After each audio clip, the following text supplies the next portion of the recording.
A recent analysis has noted many examples on how tech giants are battling free speech on the internet. From free market shooter.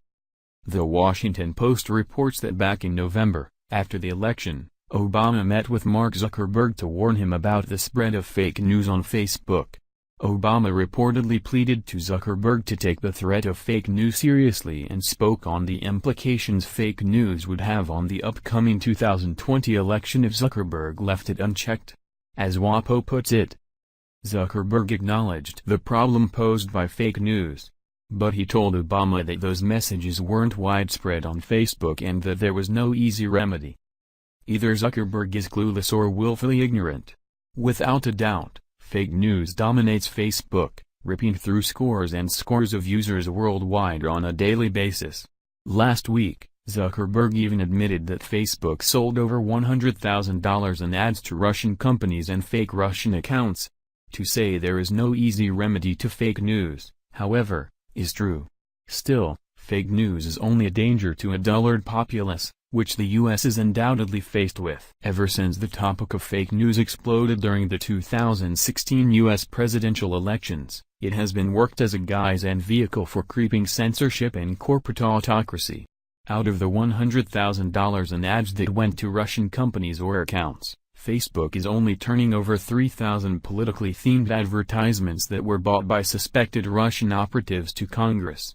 A great write-up on Zero Hedge exposes how all of this is simply BS.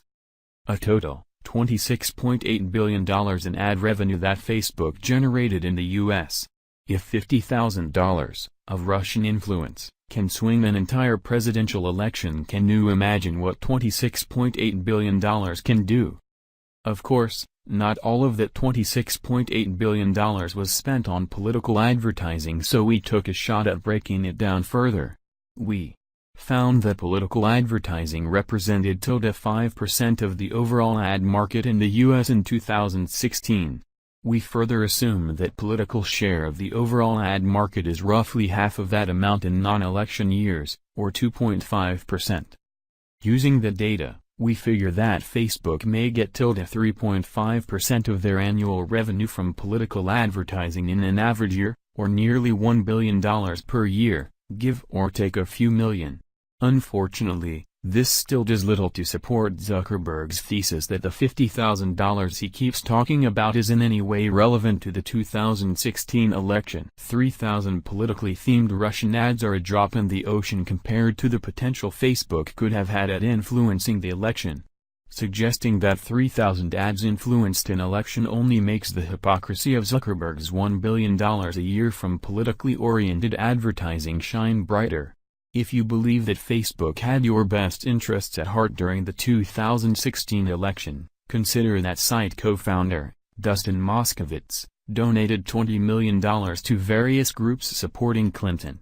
For Facebook to front and act as if they're saintly battling a plague of fake news is egregious, especially when they likely had a hand in manufacturing some as well. Concerning a globalist elite like Zuckerberg and a vague, monolithic effort to rail against, the fight against fake news is a slippery slope. With Facebook allegedly combating fake news, we also have to take a look at tech giants YouTube, Google, and Twitter. To preface, yes, I know Facebook, et al. Are all private corporations, so freedom of speech doesn't exactly apply, but when giant corporations start to impose what thought and speech is correct, you have to ask yourself, where will the line be drawn? You may remember, back in August, Google fired James Damore, an engineer who penned a document and circulated it internally on cultural taboos and gender diversity at Google and in technology. Once the memo hit the online sphere and went viral, Damore's employment was terminated for no other reason than his espousing of thoughts deemed to be wrong.